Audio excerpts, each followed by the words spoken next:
In a world where people are losing their minds, who will be the voice of sanity, of logic, of rationale, of morality and truth? This podcast is looking for like-minded people to stand up to the insane and be real. The Recovery Atheist podcast is calling you to step forward and be counted. Welcome to the voice of change. Welcome to the Recovery Atheist podcast.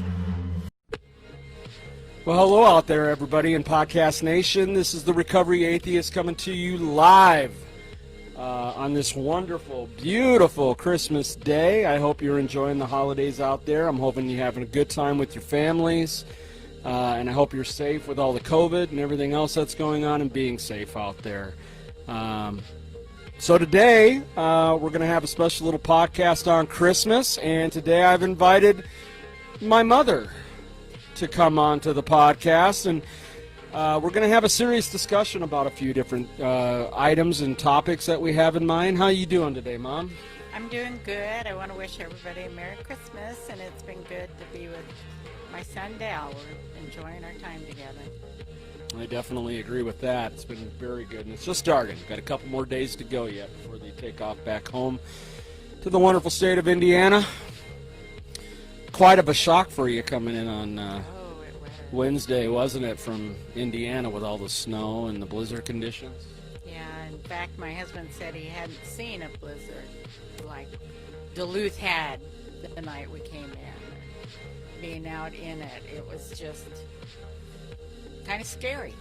Yeah, it was. I mean, I remember sitting at the house waiting for you guys, and I ended up telling you guys to go on home after your little accident that you had. But I remember sitting out there feeling sorry for the homeless people. Right. Because, I mean, with the wind and the cold, and then the cold that came behind it with the below zero the next day, oh, man, they had to have really been struggling to try to find shelter that night. So I really felt sorry for them that way, because I've been there, I've done that, so I know how that feels to be in that position. To not know where you're going to sleep, where you're going to get warm, where you're going to eat your next meal. So yeah, I was really concerned about that. But it seems like everybody got through it. Next day, roads were plowed, everything back to normal. This is Minnesota. Blizzards are not going to hold us down here. Life goes on. We have the holidays to celebrate, so... All right, so, you know, we've been thinking about it. I'm going to be doing a podcast with my dad coming up on Sunday, but we've been talking about or trying to figure out what kind of topics or subjects we can go into, and I wanted to be able to do a serious one where we have a serious discussion about some kind of current event or some kind of current topic or issue that is very prevalent that's going on in the world, in the country today. And I'll give a little bit of a lead into that off my mind to get it started, is during this whole COVID situation, we've had a lot of different areas where we have called it essential. They're essential things that need to stay open, correct? You know, we need our grocery stores, we need our gas stations, we need our Walgreens and our pharmacies and things of that nature. But one of them that was kept open that was considered an essential was the liquor stores. Now, me being a previous drug counselor, I understand why they're doing it, because in our country we have so many alcoholics that are in this country that if, you know, we didn't have the booze available, there would be a lot of people that would be going into seizures, withdrawals, DTs, and they're trying to keep the beds available for COVID, not for people for that reason. So I see why they did it, but it's not just that. I think it's also because in this country we have a normalization that comes with alcohol, that we normalize it, that it's just part of life, and that if you don't drink, there's something wrong with you, that you're not a true American. You see it when you're watching football games. You'll see 100 commercials during a 3-hour football games for Budweiser and all these other different beers. Like, if you're a man and you're watching football and you're manly, you have to have the beer to go along with it. You can't enjoy the game without it. And we see that on everything. We see that on TV. We see that in movies. To where, like, why even have that scene in that movie? Why was that drink even needing to be there in that scene? I thought about that. What movie was it? Batman. Batman versus Superman movie that came out a few years ago. There's a scene with Batman in there that it's about a 5-minute scene and everything, and then at the end he has to pour himself a drink. There was no reason for him to have to pour himself a drink to do that. And so I'm just like, well, that's obviously an advertisement for the booze that he was pouring from. They paid the director and the movie company to advertise for them by having their liquor in that scene and having it poured out for Batman to drink. It was a way of advertising. And this is what we see in our lives every day, and it's all around us. It becomes to the point where we get desensitized to it. What's your thoughts on that when it comes to that? Right.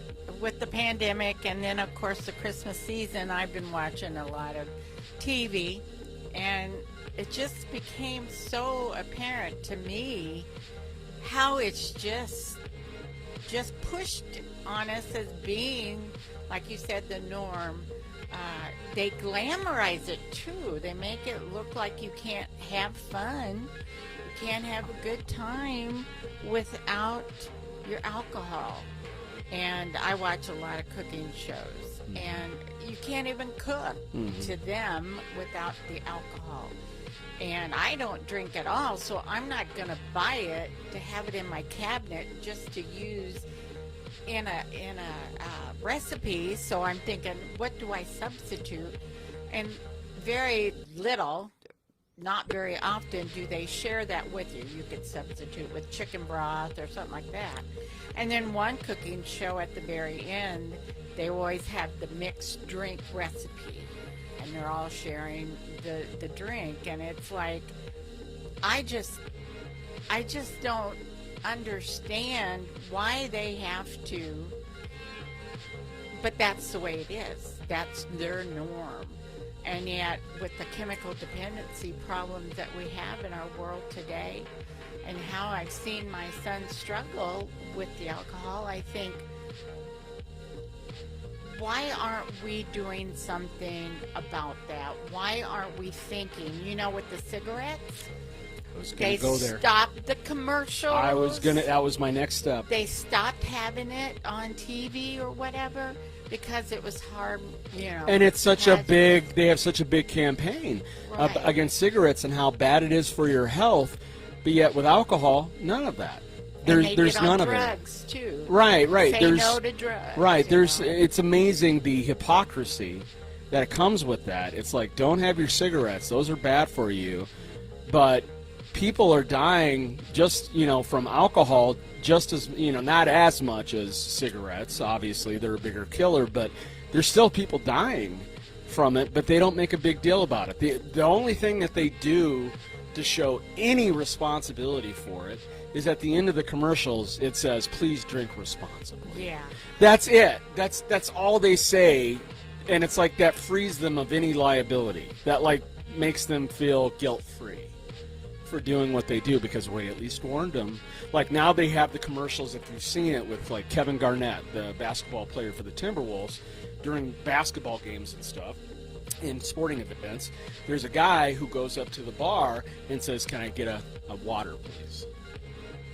And he gets a water, and he looks across the bar, and there's Kevin Garnett from the Minnesota Timberwolves. And he's sitting there, and he's staring him down, like, all intensely, like, you got a water? Is there something wrong with you? And the guy's looking at him like, oh my, what did I do wrong? And then Kevin Garnett picks up the glass of water. He was having water. And goes like this to him. And it says, please remember when you drink, hydrate. That makes it okay. Okay, yeah, I get it. You're trying to tell people to go ahead and drink water and hydrate and don't drink too much. But when it comes down to it, how much of that is accurate? Okay, now coming from me, who I'm an alcoholic, coming from me where I used to sit in bars and close them down, to the point where I would fall off my bar stool and have to have my girlfriend April come and get me at the Buffalo Wild Wings and have to have the bartender help me out to the car to get in the car with her.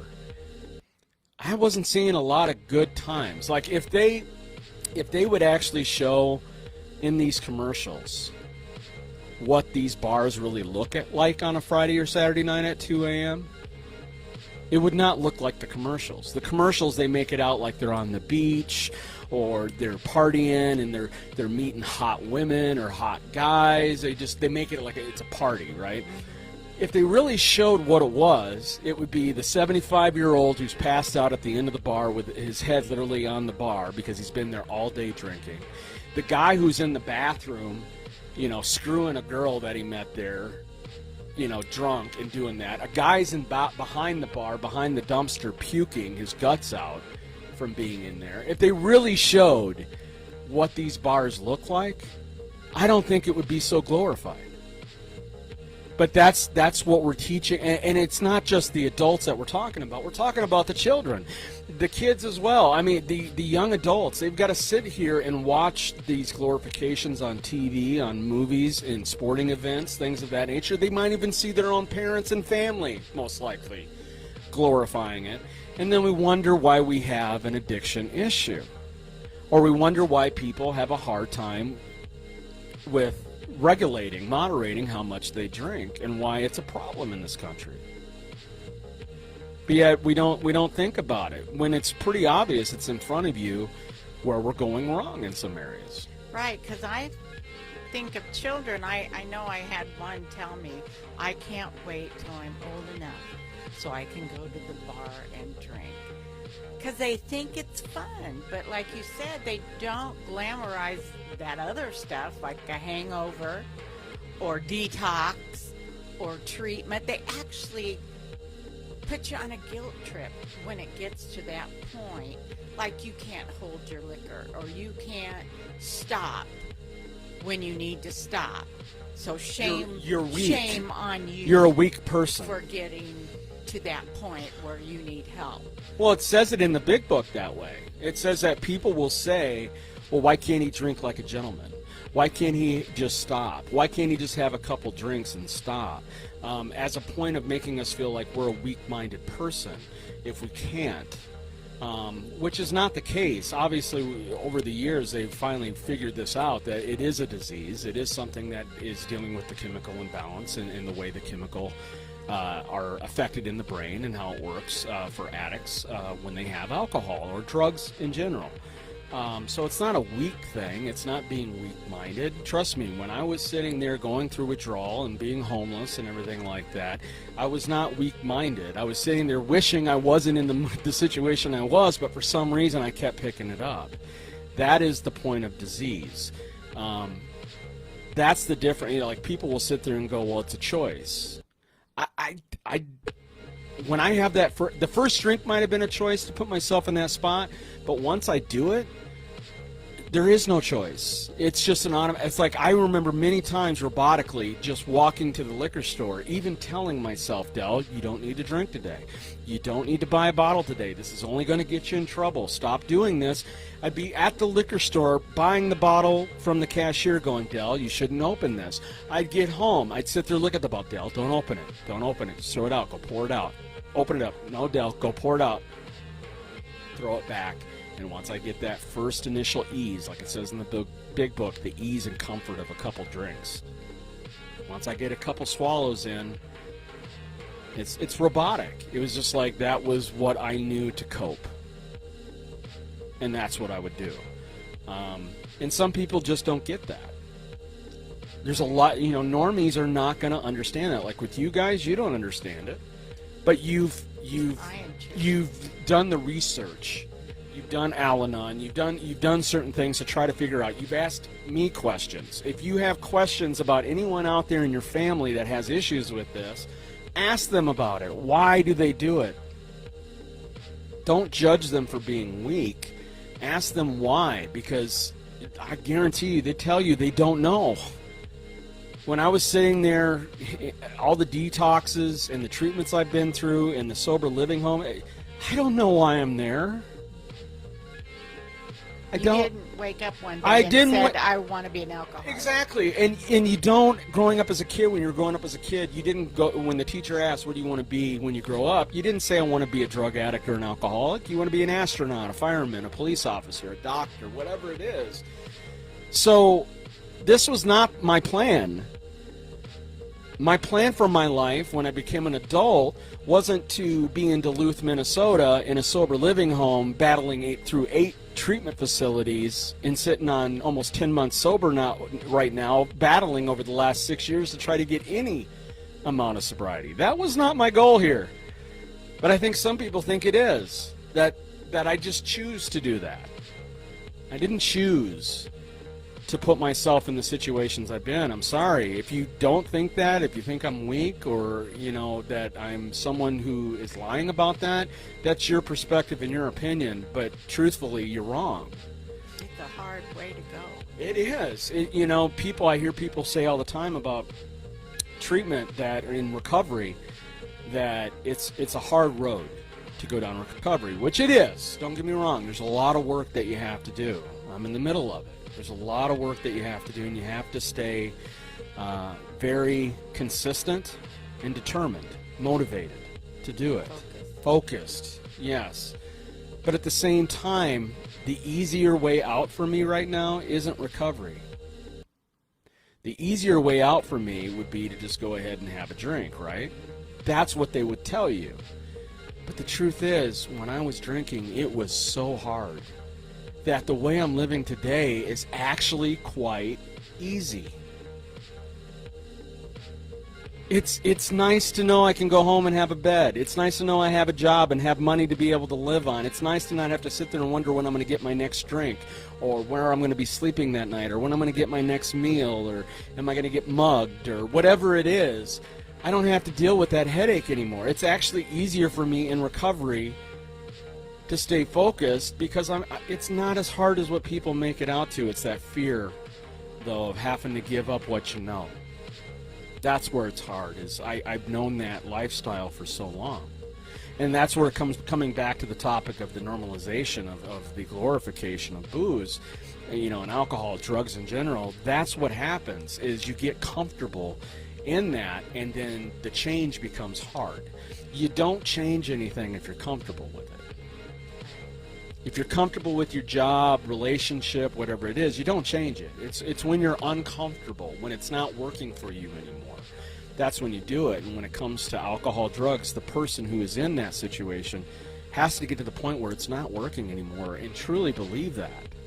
Don't have any reservations of the idea of, well, maybe this time I can go out and do it differently. I did that over and over and over again. Oh, I got the information now. I can go out and do it differently this time. I control it. And every single time I fall on my face. So the biggest thing is changing our way of looking at it. So when it comes to the glorification of the booze, of the alcohol, what do we do to change our mentality on it? Because in this country, it is just like it is your right as a citizen to be able to drink. You're talking about the person can't wait to go to the bar. It's like you become adulthood when you get to go and do that. Like even with cigarettes now, you can't buy cigarettes in the state of Minnesota unless you're 21. Can't drink alcohol unless you're 21. Everything seems to that adulthood seems to be on that 21 age. And so it's like a rite of passage. What do we do to change that? Yeah, that's a hard one because like we were saying on TV, they need to cut those movies. Like you said, that one movie, there was no reason to put that in. These movie people, these TV shows need to think about other people out there. They've stopped cigarette smoking in the shows and stuff. Why can't they, get around the show, the movie, without having it? I know we watched a movie today and it just had a drunken guy on there. And it was not pleasant to watch. And he wasn't good to look at because he was a drunken mess. And if people would see or take into consideration that there are people out there in that condition, I just wish they would stop. But you mentioned the essential of it is why they let the liquor stores stay open. But you can find it everywhere. It used to be the stores wouldn't have it. You had to go to the liquor store. Now they are having it at Walmart, at even Aldi's. I don't know about Minnesota, but down in Indiana, they have it at Aldi's. So it's like they could go someplace to find it. Why are the liquor stores open? But yeah, it's just a normal thing. When I worked in Wisconsin and they were talking about their drinking, and I said, well, I don't drink. You live in Wisconsin and you don't drink beer? You know, it was unheard of. Then in Minnesota, when we were living here and I was working, people, you know, knew I went to church and everything, and they knew I didn't drink. And one person came up to me and says, well, what do you do about communion? Don't you drink wine with communion? I said, no, we drink fruit juice, you know, grape juice. We just don't believe in it at all. So it's like you said, they look at you like, what? And you go to the doctor. Do you drink? Do you smoke? And they look at you kind of strange, like... Almost like you're lying. Yeah. That you don't do those things, you know. But I don't know how to stop it. It just angers me because I know how many people out there that struggle. And I even asked you today, does it bother you to watch movies where they're drinking? Well, you know? The individual that you're talking about in the movie today, we were watching The Secret Life of Walter Mitty, and I'm sure some of you out there know what that one is with Ben Stiller. It's the pilot, the helicopter pilot that he ends up riding with, and he's drunk and disheveled, and just, I looked at him in that state, and I remembered me stumbling around and being like that, and no, it doesn't bother me. If anything, it just reinforces how irresponsible I was looking like that, and how people would look at me. That's embarrassing to me, because I feel that I'm better than that, or I feel like I should be more responsible, and I should be looked at by. I don't want people looking at me like that. And so today I look at it like, man, I remember being like that, and I'm so glad I'm not anymore. Now, you've been kind of changing up a little bit, but you've been through this whole entire thing with me for years and years and years. Obviously, by now, you've seen the transitions and the fallbacks and the transitions and fallback. For you, from the outside, I'm not necessarily having you talk necessarily about me in my situation, but just in general, when it comes to drug addiction, alcoholism, everything, what are, some of your views from that? I mean, what are you going through when you see, because I'm sure now you notice it and you can actually be aware of it more with other people now around you, that they might have a problem. Now, I know you probably don't run into a lot of people like I do that would have that, but you can definitely probably tell more because you have been around me in my situation. Well, you see patterns, what you went through. We could see patterns that were leading to you falling off the wagon kind of thing. But yeah, like you said, I'm not in contact with a lot of people. It's just disturbing that people look at it and think there's nothing to it. With you, we're so glad when each month goes by that you're sober, and we're so excited for that, and we see a change in you. This time around, you're thinking different. You're keeping yourself busy with things that would keep your mind off of. I'm very, very busy. Yes. Keep your mind off of that. But we are we're your cheering section, you know, we're your cheerleader, where we want you to do well. But yes, I did not grow up in a household with alcohol. So it was hard for me to understand. Your father was more aware of those things, you know, than I. And so he was able to stop his drinking when he was in the Air Force. I want to touch on that real quick, but even with Dad, he was what we would call an alcohol abuser.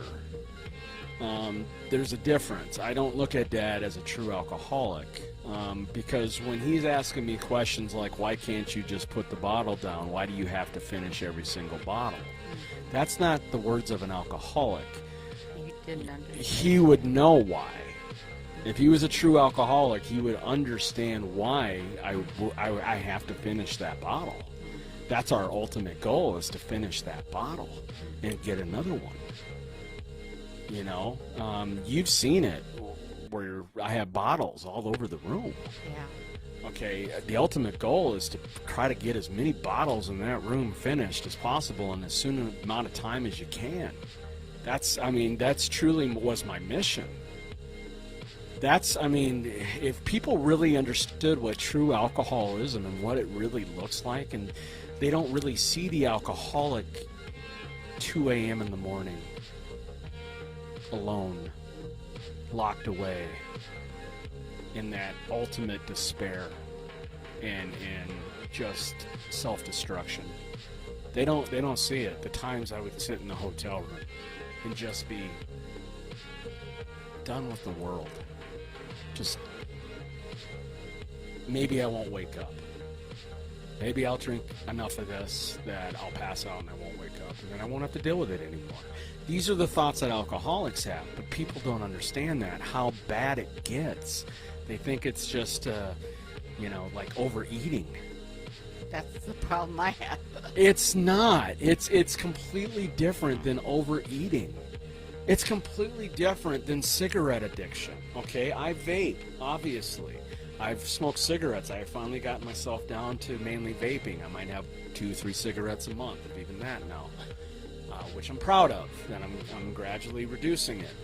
But smoking a cigarette doesn't destroy your entire life. Smoking a cigarette, you don't lose your job over it. You don't lose your kids and your family over it. You're not homeless over having a cigarette. You're not homeless over overeating. You don't lose a job over overeating. There's a difference, people. There's a difference. Alcohol, it puts you in a different world. It is in a completely different place to where you're not in reality anymore. Everything you think about and do, it's like you're in your own different parallel universe. You're no longer connected to the world. Like, days would go by and I wouldn't even realize how many days have gone by. Holy shit, I started drinking on Thursday and it's already Thursday next week. Where did the time go? The last time I was at the hotel before my DWI, I went and took my car and got that $600 loan for the car. Got arrested for the DWI, went into jail, got out, thought I had plenty of money on there. Well, no, I'd already spent the $600. Don't know. Went back, don't know how, went back and looked at my account. It's because I'd been at the hotel that many days and spent that much money on alcohol. Had no recollection of any of it, that I spent that much. None. And I'm glad I was in a different state of mind at that time when I got back to the hotel after the DWI, because I ended up only staying one more night thinking I was going to be broke, and then went into detox. If I would have realized, I was thinking it was Wednesday and I was waking up on Thursday. It was Thursday and I woke up on Friday. I got paid that day. If I would have known that, if my mind wouldn't have been so all over the place where I would have realized what day it was and I gotten paid that day, who knows what would have happened. Who knows? Now, yes, I went into detox. I got out for 2 days and went to Super 8 in Bloomington and did it up again and stuff like that. But who knows if I would have made it out of that hotel room alive if I would have realized. Because you already didn't know where I was at. I'd lost my phone. So who knows what would have happened. So, yes, alcoholism is a serious thing. I know people talk about the opioid epidemic that we have going on, and I completely get it. But there's too many people that lessen the damage that is happening from people who drink alcohol. They make it out. Alcohol is the only drug, only substance out there that you literally from withdrawal can die. With heroin and opioids, you feel like you're going to die. And the ones that do die going through that withdrawal already have health conditions that add to it. But you're not going to most likely die. What heroin does is you die from overdose. That's how you die. But if you're going through withdrawal to clean up, you're not going to die. They have plenty of meds to help you with that, to keep you alive. With alcohol, even when they're giving you the meds in detox, you can still seize out and die. So, alcohol is a very serious thing. There's only one other drug that does that, and those are benzos. Benzos will do that as well. All the Klonopins and all the pins, the diazepines, they end up being the one, because you get addicted to it, and then your body has seizures if they're not taking it, if you're abusing it. But most people don't get prescribed those. Alcohol, you can get it anywhere. Yeah, it's legal, and like you said, you can get it anywhere. It's available. Well, you remember, I used to get in trouble all the time because I'd go to the bar and drink, and then I would get drunk in public and arrested for that, or whatever it would be. The DWI I got because I went to the bar because I couldn't get to the liquor store before they closed. So it's legal, and so what I would say is, well, fine, if I'm going to keep getting in trouble when I go to the bar, I'll just sit at home. I'll just get the bottle and sit in my hotel room or wherever I'm at and drink there. That way, if it gets a little off the chain, a little crazy, the cops aren't around and I'm in a safe place to do it. I don't have to worry about being arrested. And that's when, there is no control. Because at a bar, at least the bartender can cut you off. Right. They can. Surprisingly, they don't, though. But like you said, the opioids, is that how you say it? Opioids. Yeah, how they have talked about that in the news, and it's very upfront, They don't do that with alcohol. Nope. I wish that there would be somebody that would take that under their wing, so to speak, and start campaigning against so much alcohol in our world today. Not to say I want to force people not to drink. I can't do that.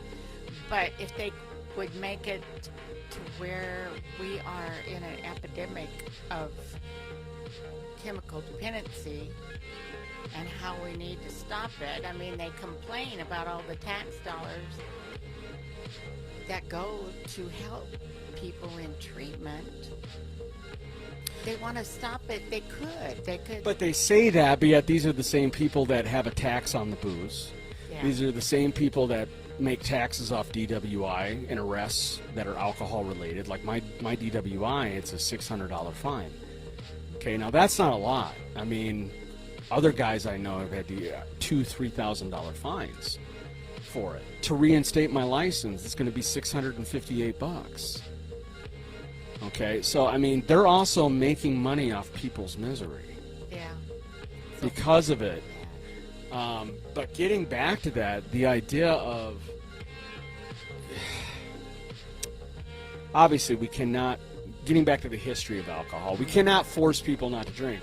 Yeah. We had the Prohibition days. Yeah. We had the temperance movement, where the Christian women of the temperance movement back in the 20s, 30s, and 40s were going around and marching and doing protests to try to stop people and get rid of alcohol from our world.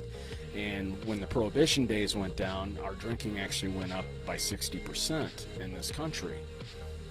Okay, and it became an epidemic because it was Prohibition.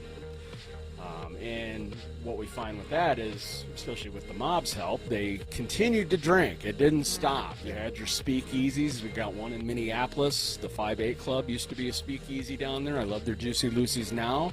But back in the day, it was a speakeasy for booze. It's the same way with drugs. You know, we have the war on drugs in this country. It's failing. It's failing miserably. We're spending billions of dollars on a war that we can't win. And I think the biggest issue that's not being taken care of is education. I think a lot of times these kids, especially the new millennials and the new kids that are coming up in their new, Generation Z or whatever they call them now, this new generation that's coming up, they don't really know. I mean, they're not getting the education that they could. I think we're being lazy about it. I think that, and we glorify it, like you say, to the point where it's just almost like it's, again, a rite of passage. You're going to experiment, son. You're going to experiment, daughter. So when they experiment, what are they going to do after that? So this is where I'm going to bring it on to you with me growing up and just kind of throw it, not trying to do it in an attacking way, but in my being raised by you guys, you did not educate me. Yeah, that's true. When it comes to alcohol, when it comes to sex, when it comes to drugs, when it comes to partying and the lifestyle out there. And so I felt sheltered that way. So when I became 18, I mean, what was going to be expected there? I blew up. Okay, I blew up and I went out and I partook in everything of it, and I did it without any understanding or education about why it's not something, or why it's something I need to be very careful with and know more about, because I just wasn't educated on it. Now, I'm not saying that as a way of blaming you for me being an alcoholic, because no, I made the choice. I like booze. Okay? It's, you know, the initial effect of it, like when I first started drinking, it would last a long time, the feeling I would get from it. At the end, within 2 hours, the initial ease and comfort, as I'm talking about, when you have a couple drinks, was gone. After that, it was just angst. It was just anger. It was just frustration. It was just depression. You know, the first 2 hours I'd feel good, and then I'd feel remorse and regret that here I am drinking again. I couldn't get the same fun, the same relief off of it that I used to when I was younger. I just really think that we have a hard time educating. I mean, and I say that coming from when I was a drug counselor, that was one of the biggest things I did with my clients, and when I was running groups, with the PowerPoints and everything like that I would create and go over with these clients, is that I wanted to educate them about what they're really doing, because I don't honestly think some of them know. Like I've said, I've been in treatment 8 times now. I've been in sober living the last 6 years, to where maybe I've lived on my own for 3 months. Otherwise, April was paying for everything, and you know, I've had girlfriends and stuff like that pay for everything to live. I don't think when it comes down to it, all I see is a lot of guys that they're not dumb in any way. They're not unintelligent. They're not smart or not witty or don't know. They just don't understand exactly the repercussions, the consequences of the choices that they're making. And especially when it comes to the younger people, I think a lot of them think, well, I've got all my life.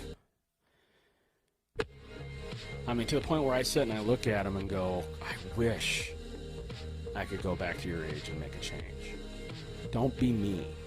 Don't be me at 44, 45 years old, throw away his career and his college degree and have nothing to show for in his life but 3 marriages and 3 divorces. And the highest thing I have in my life to brag about is I'm a sober living home house manager.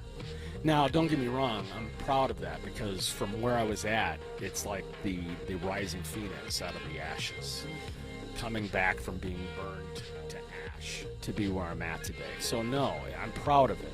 But at the same time, other people, normies that would look at it from the outside and go, you gave up your career. You spent all that money on college and you just threw it away. And those are things I have to deal with every day, knowing that things that I tried to strive for and work hard for in the past, I did. I kind of blew them up. I kind of threw them away. I didn't do anything with it. But you're living it. You're somebody that can share with other people, and I know you do. Oh, my strength and hope story. Yeah, you have a ministry of your own that you share with people, and like you said, don't be me at this age, and so, and I know that you're talking about with this house manager that you're going to be talking with the guys in your house. Mm-hmm. You're going to try to help them, right? And to be the best house you can have, for guys recovering, and maybe later on down the road do some, more of that. Mm-hmm.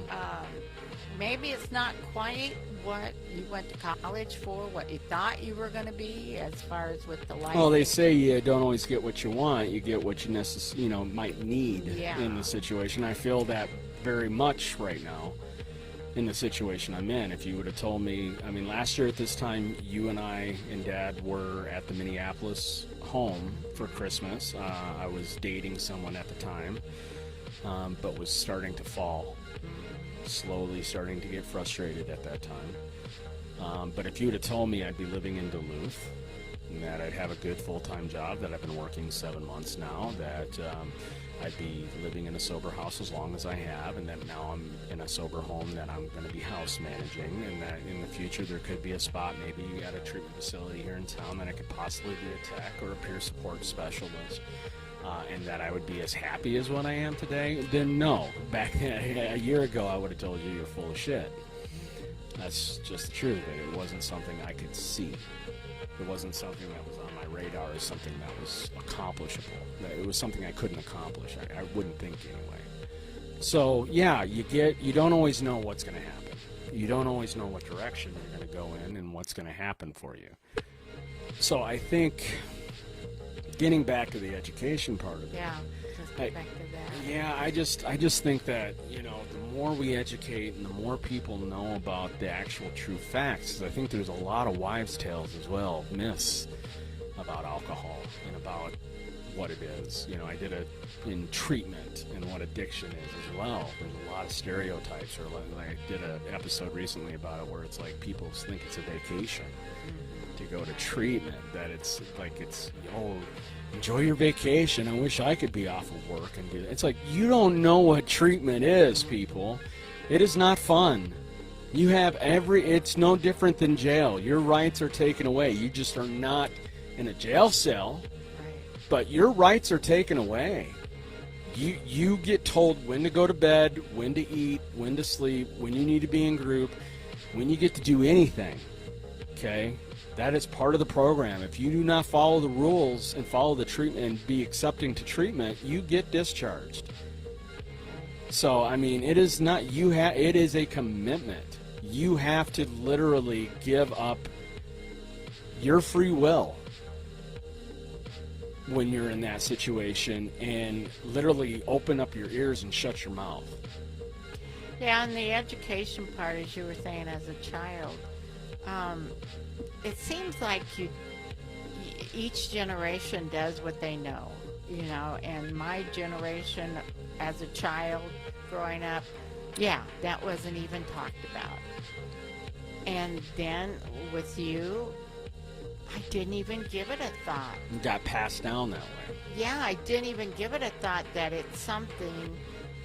Even the sex talk isn't something that's easy for parents to do, let alone tell them about alcohol and the problems with alcohol. We tend to do more about the drugs, but not the alcohol part of it. And in school they even have, I'm not taking it off of parents and what they do, but even in school we'd have classes on was considered health classes, you know, when you get to a certain age and you start changing, you know, they would have classes for the girls and for the boys on those changes. Well, they need to, and I think they have it on the drugs. They have people come in and show them what the drugs are like and Right. or cigarettes, what it'll do to your lungs. And Well, everything. remember the DARE program used to do that. Yeah. But again, I'm going to sit and disagree with that a little bit. I really, Yeah. because I was in school Yeah. during the DARE program. I remember them coming in and doing their speeches, and you had the drug dog or whatever that would come in and blah, blah, blah. I remember all that. And a lot of people look at it as it actually introduced It to it to kids. Oh, what does it do? Oh, maybe I should try it. You know, it was the whole thing with the whole Nancy Reagan would just say no. It was a policy that just didn't work. It ended up putting unnecessary people in prison because of maximum sentencing on certain drug possessions and things. It just didn't work. That whole scene ended up being a real problem why we still have the war on drugs. Now don't get me wrong, I get it. We need to educate it, but I think it does. I think it is okay to put it on the parents. Yeah, I think we coddle them too much. we fall short. You know, and I'm not saying it about you. I'm just saying about people. Just the other day I was at Walmart and they're letting their kids run around destroying everything in the store and not saying anything to their kids about it. Okay? I mean, I think it's time that we do put the accountability on the parents. I think we've coddled them enough. I think there is people who can make a positive change and are responsible for having that ability to do it. And those are the parents. Who else is going to do it? Who else is with that child more than anybody else in their life? It's going to be the parent. So what the parent does is going to have a huge impact on how that child ends up going out into the world and what their worldview is. So if you come home and you've got a dad that goes through a 6-pack of beer every night and goes to work every day and pays the bills, then that becomes a conditioning of, oh, well, that's just normal for people to come home and have a 6-pack of beer and go to work, and when it's not a normalcy for people to do that. So yeah, I think it's okay to hold the parents accountable on this. I think it's okay to hold them to a higher standard and say it's time to start doing your job. So what would you propose? And again, I'm not a parent, so I can't say for sure how that, it's just my opinion on it from what I'm observing. And I think observations of things is a real good measuring stick that there's something wrong. Yeah. But you know, as we were talking, I was thinking, well, you know, people write books for different things. And now with the Black Lives Matter movement and everything, there are people coming out writing books about those issues. You know, I don't know if that would be a way to go, is for parents to have something as a tool to bring up those. Well, there's enough self-help books out there, I guess. Yeah. I mean, I read Russell Brand's recovery books all the time to help me in my recovery and self-helps. Listen I just to don't his seminars. think people see the necessity of it. Well, that, and I just, honestly, I think a lot of it is they just don't care. I sure wish we would I- have done it with you. I know people are going to sit here and go, well, Dell, that's kind of callous, but the truth is I don't think they care. They're so busy with their lives Yeah, that's true. that it's like it's an afterthought. They're so busy with work and church, going to church and doing church things and PTA and all this other stuff they got going on that they got to take care of, especially now in the home where both the mom and the dad are usually working now, to where the kids are not even being raised by the parents. They're being raised by nannies or other family members or child care. That these kids are falling through the cracks. And then we wonder why these younger generations that are coming up, don't know what it's like to have to work a job. Don't know what it's like to have to pay bills. And know what it's like to be responsible. Because everything's being taken care of. They're having child care do it for them. And in the world that we live in today with technology, everything is at their fingertips. I didn't grow up on that. My first car I bought with my own cash. Everything I had in my room, my Sega Genesis, my TV, everything I had, I bought with my job and my paper routes. You know, and I think that's something that's missing. I think it would be okay. Like, it used to be that if you were 15, 16-year-old and you were starting a job, you would understand why it was their first job and they were struggling with it. But now I've seen a couple people with jobs where they're 19, 20 years old and they're acting like they're 15, 16 because it's their first job. And they don't know how to deal with it.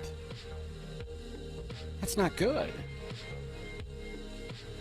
And then what do? They go out and get someone pregnant, and all of a sudden now they're a dad or a mother in that situation, and they don't even know how to work a job.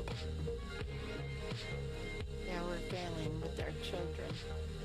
You know, and I know it's one of those things that's used all the time. Well, what about the children?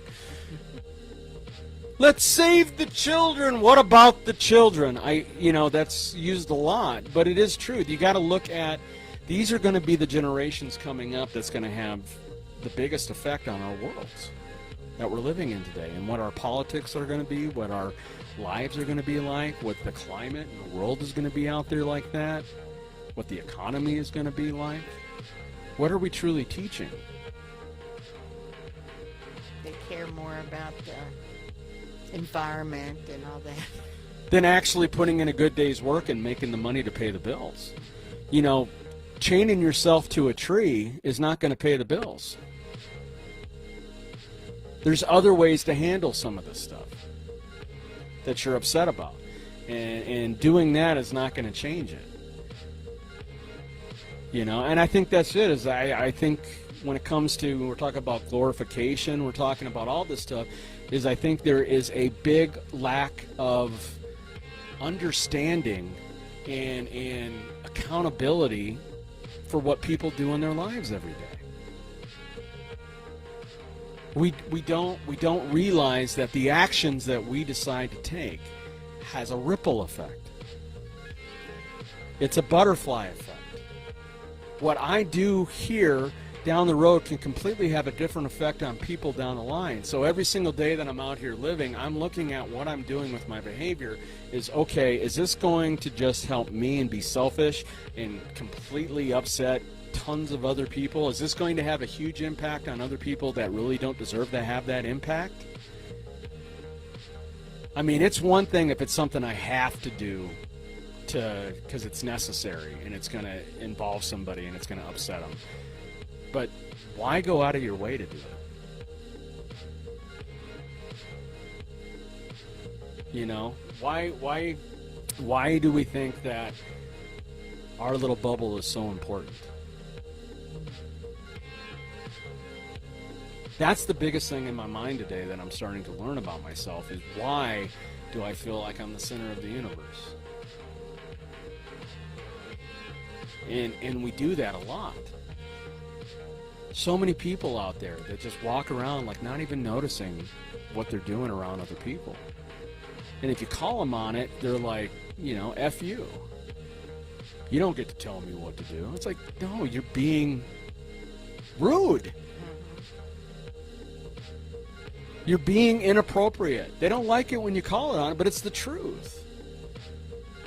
And so I think about everything in the world that we live in, whether it's alcohol, whether it's sex, whether it's eating and food, and how out of control we've gotten with that. And, I mean, just everything in life here. Now it's the COVID and all the fighting that we're doing over the masks, not the masks.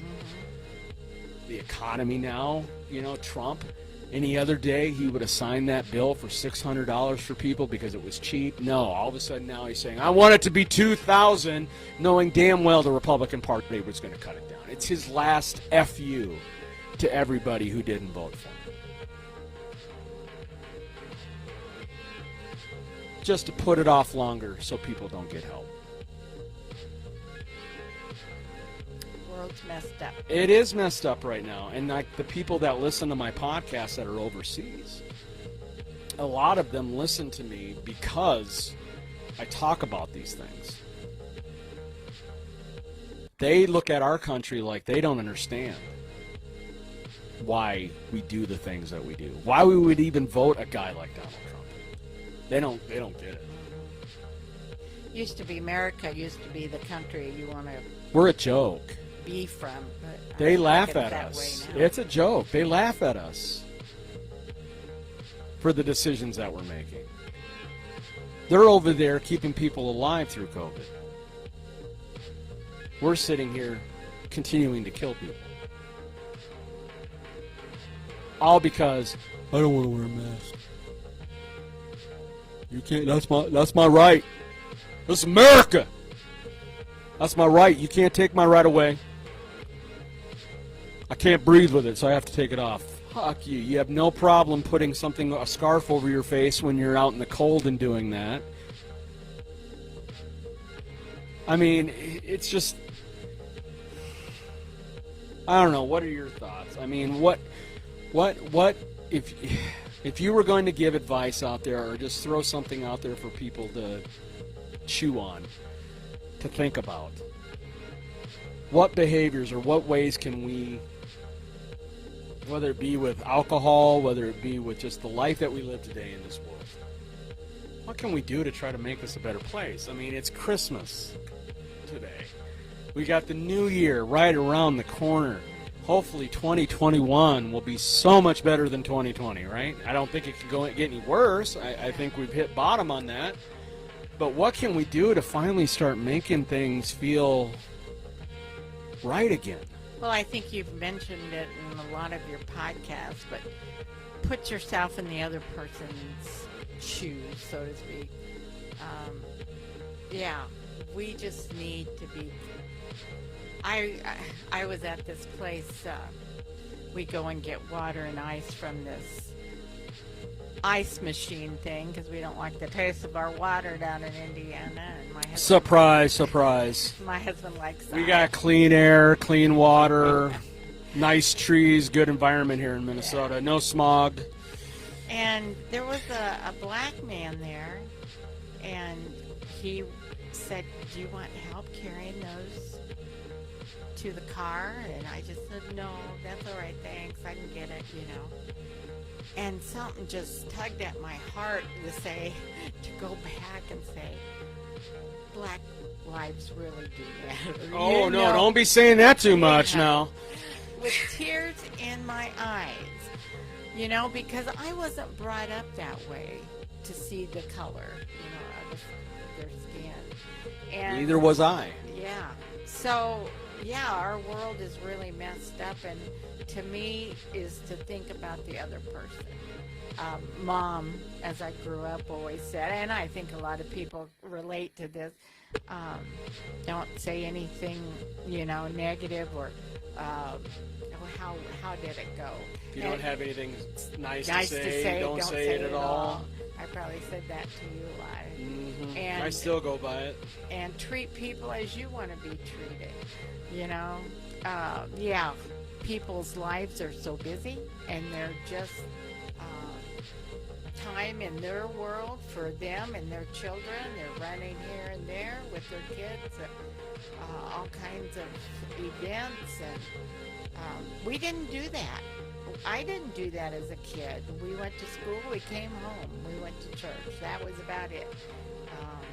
It's a different world today. It's a madhouse when the kids are doing things after school and the parents are having to run them here and there, and it's just not after school.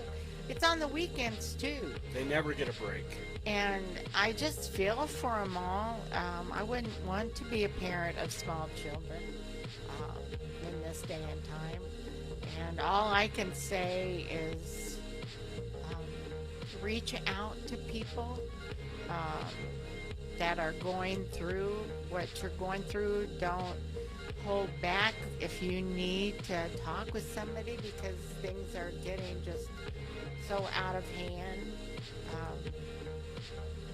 You know, I remember Annie Chapman and Steve Chapman was saying that. Oh, yeah, the Christian musicians. Yeah, how these women were standing around and talking about their children.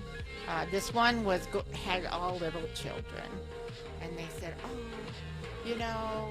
Oh yeah, I remember this story. They'd say it before they would sing that next song. Yeah, I remember. Yeah. Yeah, enjoy them while you got them Yeah. little, because they grow up. But these women that were trying to encourage the younger one was all tanned and looking like they've slept and all that because they had teenagers. You know, you forget what younger parents go through when they have the younger ones. So if you can be a helping hand to somebody, you know, that's going through something, or with this alcohol thing, I just wished I would have been more prepared with Dell. But you don't expect it to happen to your family. That's what people think. People think, oh, you know, we have no alcoholics in our family. That's not going to be a big Again, another issue. another stereotype or stigma that if it's in your family, then you automatically know. But if you don't have it in your family, then Right. yeah, you're not going to have an alcoholic. Not the case. So, I guess to Look for the warning signs. yeah, look for warning signs. Look for ways. I mean, even suicide. They have suicide prevention thing, you know. But alcohol is just not one of those things that we talk about. that they like feel that. is a threat or feel like it's We have gambling harming. hotlines. We have gambling hotlines, gambling anonymous hotlines. We have suicide hotlines. We have sex addiction hotlines. We have all this stuff for hotlines. But alcohol, Not so much. not so much. I mean, you'll see advertisements where it does say drink responsibly, and there might be a number there or something to call, but it's in fine print, very small. Yeah. Very small. And getting back, I want to say this, getting back to the Black Lives Matter thing. You know, people that get upset about it and start saying the whole all lives matter. Yeah. They don't understand what the whole point of Black Lives Matters is. It's not saying that other lives don't matter. That's not what they're saying. They're saying that for so long, Black lives hasn't mattered. They've been treated the way they've been treated, and it's been wrong. They're not saying that all other lives, that they're the only ones that matter. They're saying they're bringing it up to people so it becomes noticeable that it's been disregarded for years and years and years and years, that it needs to become on the surface again. People need to see it. So they're not saying, you know, everybody else doesn't matter. Right. They're just saying we would like more help, that our lives matter. Yeah, and I can't believe that civil rights was back in the 60s. And we're still going through it? Dealing with it. It is the biggest issue right now. I mean, really, other than COVID, this whole year has been all about that. I mean, if it wouldn't have been for the COVID, that's what this year would be defined as, is the riots, the protests, the wrongful deaths of George Floyd, Breonna Taylor, and other people that have had that happen. The Kenosha situation, where the 17-year-old boy goes in there from Illinois with an AK-15 and shoots down a protester and kills him. I mean, it is, like you said, it's a madhouse.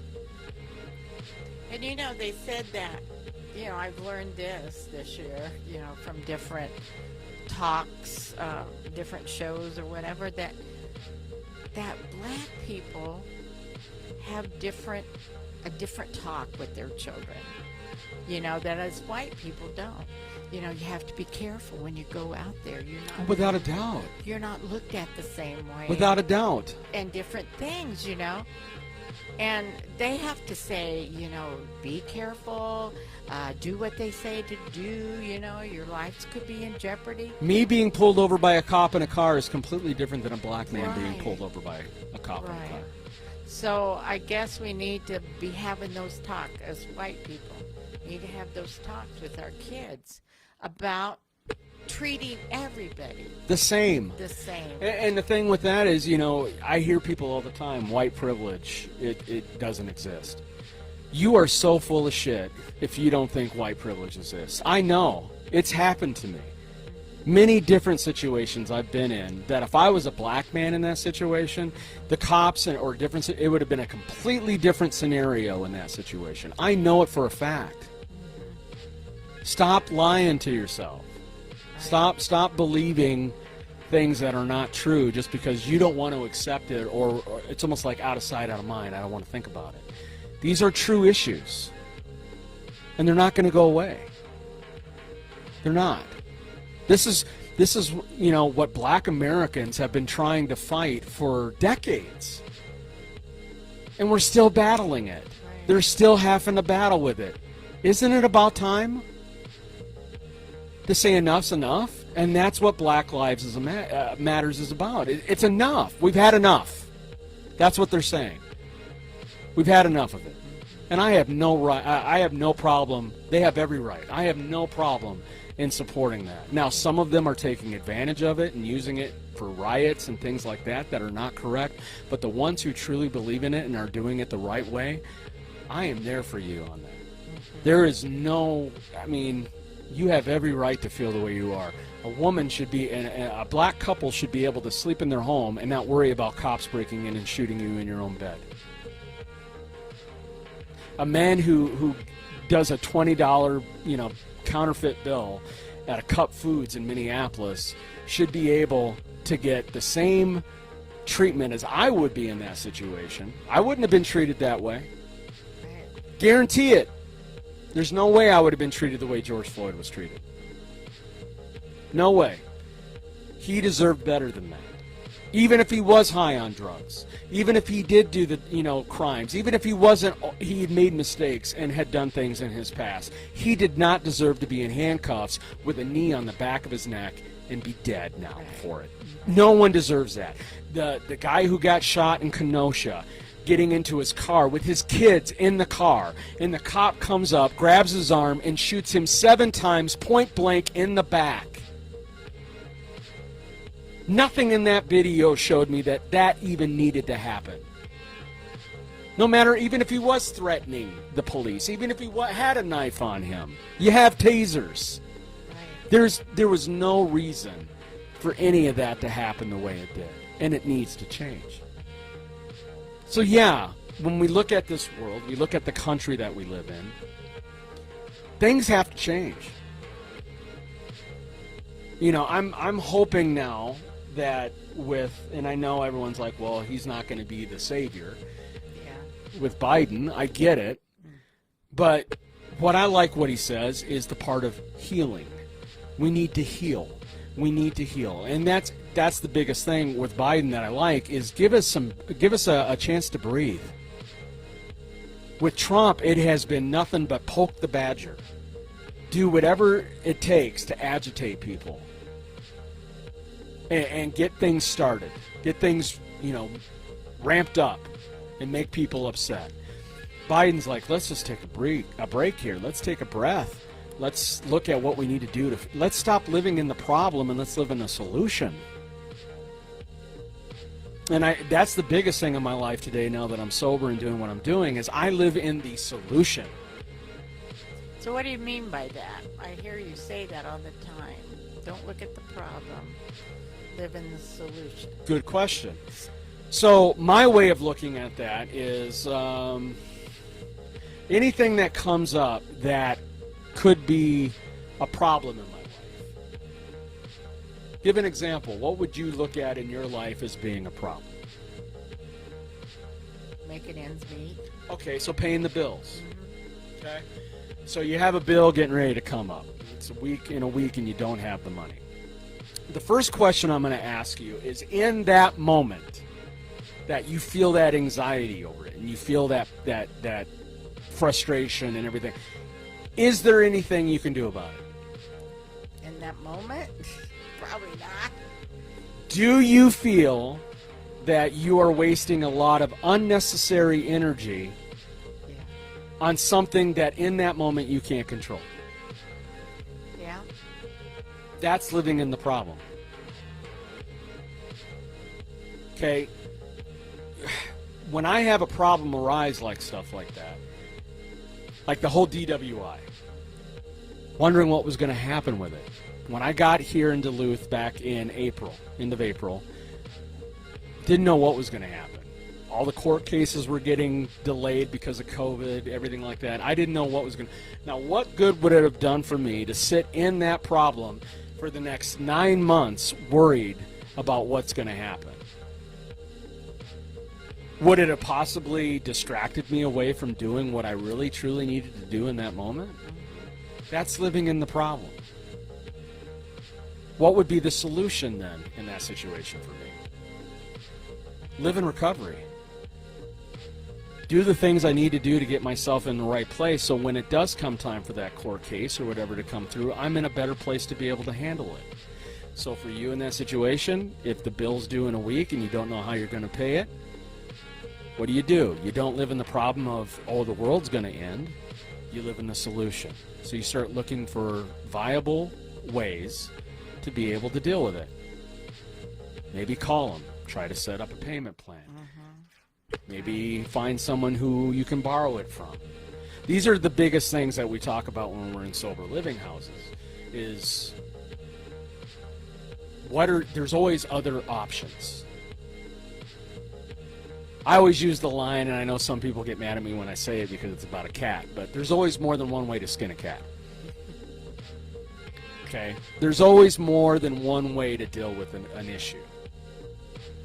And when we put ourselves in that box of just one way, then we're living in the problem, not the solution. So that's my idea of let's stop living in the problem. Let's find the solution. And I've seen it with you where you say, I can't deal with it. I'm taking one day at a time. I'll live for today and see, and just do the best I can today. And I've seen you to where when it came time for them to finally get to you about your DWI, dealt with it.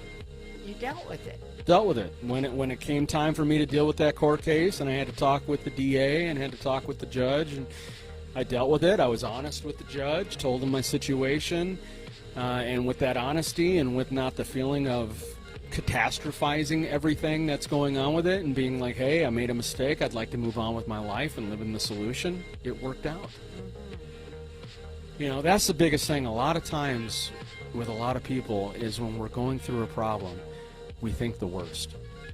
We take it to the worst. We catastrophize. We take it to the worst scenario that it's going to happen, and then usually when we get to that spot, it's never like that.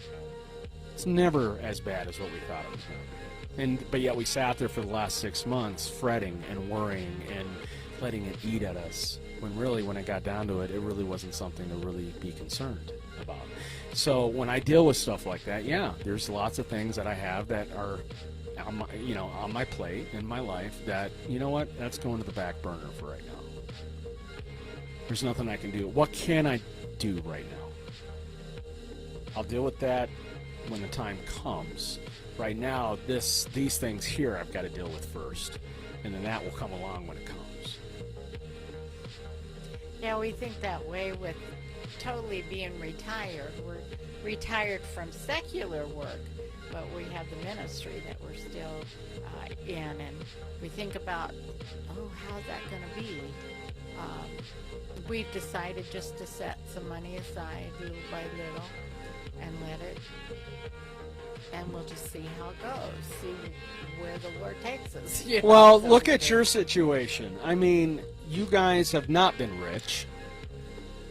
Let's just be honest about it. You've had to live paycheck to paycheck. You have had to live church to church. You've had to live in homes that, maybe you didn't want to be in or situation. But you have somehow, through all of it, are still here. Still able to travel to visit me from Indiana here. You're still living good. Your health is still, for the most part, good. You still are happy for the most part with life. It's not perfect, but you're still able to do it. This is the problem that I think a lot of people in the world today struggle with, is if things are not absolutely perfect in the way they want them, then they're depressed. This is life, people. Life will never be perfect. We don't live in a perfect world. You're going to have ups and downs. You're going to have things that are going to upset you and it's going to piss you off and that you're not going to be happy about. What makes you and shows your character and what makes you the person that you are is what are you going to do in that scenario. That defines who you really are. When the tough get going, the going get tough. You know, I use this line all the time, but in one of the Rocky movies, Balboa talks about it, that it's not about how many times you get knocked down. It's about how many times you get back up and move forward. And that's the way I live my life. It's not about how many times something happens to get knocked down. Am I going to get back up again? And I say that to people. I've got a couple people that are friends of mine that have went through treatment that have relapsed and they're going back into treatment. And I talked with both of them, and it's like, remember, it's about getting back up. I don't care that you fell down. I really don't care. I've done it plenty of times. Are you going to get back up again? Are you going to be accountable and take responsibility for it and move forward and become better? Every single time I've gone through treatment, I have gradually gotten more of an understanding of what's going on and gotten better and better and better with dealing with it. And I think today, I honestly can sit here and say today that I finally got it. I see what I've been doing. I see how my brain will trick me to do things I don't want to do. And so instead of that knee-jerk reaction that, oh, I'm going to impulsively do, make a decision and a behavior to do something that I shouldn't do, I think a lot about it beforehand of, is this really the right decision? Is this going to help me or is this going to harm me? And if I still get to the point, and this is the other thing for people out there, if I still get to the point where I don't have an answer to that, I reach out to others. I go to Ian, my best friend Ian. I go to my sponsor and also my best friend, like a brother, Isaac. I go to Brian. I go to people at work. I go to people and say, this is the situation. This is what I'm thinking here, but I also have these thoughts. I can't seem to figure out exactly what do you see from the outside? Give me a little bit of feedback on it so maybe I can get a little bit more of an understanding. And again, that's education, that's researching, that's doing the work to find the answer to the solution. And that all comes back to what we were talking about earlier. I think this is where we'll shut it down, but this is all going back to what we had talked about earlier, education. Right. The more, education and information is power. The more information you have about something when you go into living life and making decisions, most likely the better decision you're going to make. We had a man that would teach his children when they had money, is this a want or a need? Exactly. Do you absolutely have to have it? And I've tried to do that with my own life, and trying to budget money and things like that when I go to the store. Do I really need it? That's what I'm doing. I've got free rent because of the whole house maintenance, so I have lots of money that I could just blow through if I want. But I'm looking at it, okay, what do I need right now? Like the microphones, in the equipment I have, I've gradually done it over time to get to where I'm at. Do I need a second mic right away? No, I didn't need one right away. I realized I needed it at Christmas time because I wanted to do this and I'd be moving into the new house and I wanted to be able to do interviews at the new house. That's when I needed it. I didn't need it 3 months ago when I was going to buy it. So I said, no, that $200, that $175 for a mic, that can go somewhere else. That's needed. So yeah, what are your needs today? Sure, there's things I want, like I wanted the PS4. I want certain things that I want, and I'll get them when the time is right. But that instant gratification, that payoff, that instant payoff that we want to get, that we think is going to make us feel so much better for having it, is false. It's artificial. It's not real, and it's no different than an alcoholic that says, I'm going to go out there and have a drink because it's going to give me the feel I want. No, it's going to give you a temporary fix, and then all shit's going to come back down again. So we'll go ahead and we're going to end it on that. But yeah, it's a good podcast. Lots of stuff we went over, a lot of stuff for people to chew on and talk about. If you want to get a hold of me and make any comments about it, please do. Want to give a shout out to Douche Cootie, or Kudai, however you want to say it. Thank you for coming on and making a comment. I'm glad that you were able to hear me speak today, and glad that you feel that I need to keep going, that people need to hear it. I appreciate those words that you said there. I'm going to continue. I'm going to keep moving forward with this. I'm going to keep getting the help out there and the information and the education and stuff like that out there for people to keep trying to help people in recovery and just trying to make life easier and better for yourselves. So thank you for joining us tonight. Again, you can get a hold of me at therecoveryatheist@gmail.com. You can also find me on Facebook under Del Bacon. I have an actual group under that called the Recovery Atheist. Definitely join. I would love to have you a part of it. You can find me on, 11, 12 different platforms. We've got Spotify, iHeartRadio, Pandora, lots of them, Podcast Addict. So definitely find me on there. Take me on the go when you're on the go.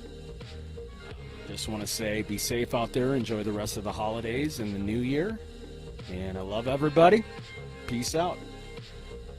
Thank you for listening to the Recovery Atheist podcast. It's now up to you. What will you do with what you've heard? How will you use it? I challenge you not to stay silent. Be heard. Be real. Be different.